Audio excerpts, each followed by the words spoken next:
तो दोस्तों हम लोग नोटिस कर पा रहे हैं कि भारतीय वायुसेना के पास जो फाइटर जेट की स्क्वाड्रन स्ट्रेंथ है वो तो धीरे धीरे बढ़ ही रही है एलसीए तेजस के माध्यम से।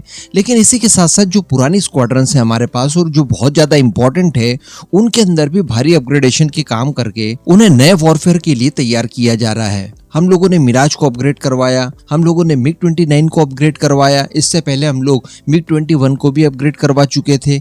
इसी के साथ साथ Su-30 MKI की बात की जाए तो वो तो हमारे लिए एक टेस्ट बेड के तौर पर इस्तेमाल किया जाता है।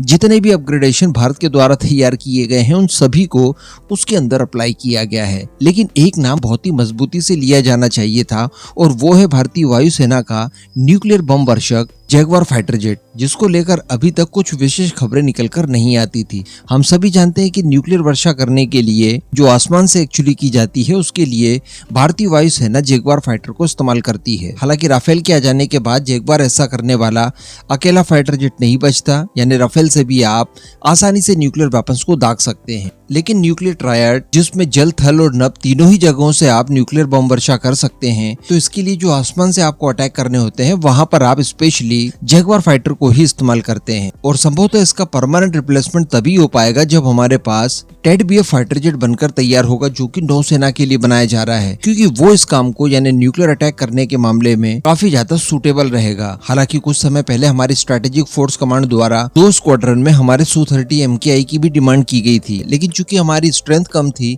इस वजह से उन्हें नहीं दिए गए।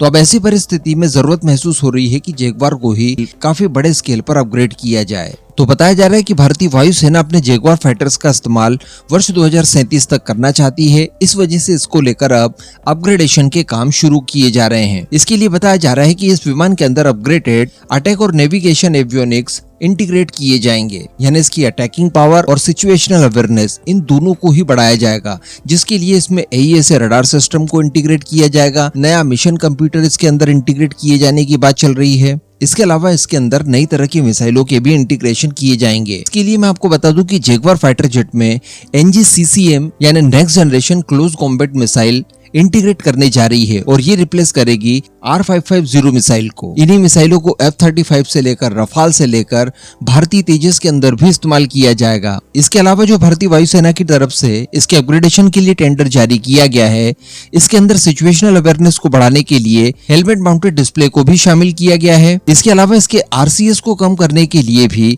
विशेष प्रयास किए जाएंगे, जिसमें रडार सिग्नेचर्स को एब्जॉर्ब करने वाला पेंट मटेरियल भी इसके ऊपर अप्लाई किया जाएगा। तो कहने का मतलब इसकी फायर पावर भी बढ़ाई जाएगी।